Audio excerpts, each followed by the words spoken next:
La formation professionnelle est un maillon essentiel dans l'autonomisation de la jeune fille en milieu urbain et rural. Face à des dérives que rencontre la jeune fille, l'État, à travers le ministère de la Promotion de la Femme et de la Famille, a mis en place les mécanismes de formation dans les différents centres pour que la jeune fille, scolarisée ou non, s'épanouisse et devienne autonome. Il y a les catégories de personnes. Je me dis qu'avec l'idée du ministère, c'était pour relever les enfants des démunis. Les apprenants qui ont fréquenté, ce sont ceux-là qui font dans la filière TIC.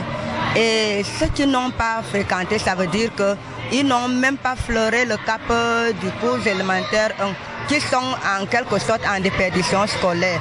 Donc à ceux-là, il faut leur trouver de quoi faire. Il faut qu'ils soient insérés socialement afin qu'ils puissent vivre d'eux-mêmes. Ces jeunes sont formés dans les différents métiers tels que la couture, la coiffure, les TIC, l'hôtellerie.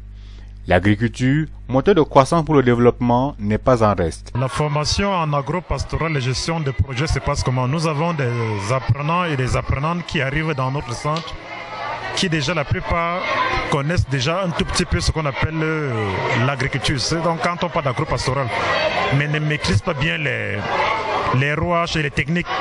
Surtout quand on parle de l'itinéraire technique. Donc nous, en ce qui nous concerne, on essaie de leur apprendre les meilleures méthodes de production en agriculture et en élevage aussi, afin que ça puisse être des producteurs dignes.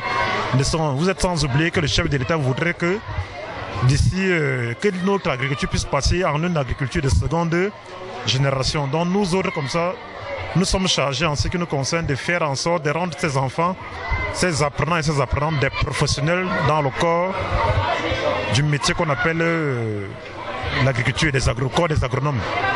La jeune fille aimerait se mettre à son propre compte après formation. Bon, moi, je compte me mettre à mon propre compte. Je pense que je peux déjà me mettre à mon propre compte à travers tout ce que j'ai acquis ici. L'une des difficultés de la jeune fille, c'est la préformation.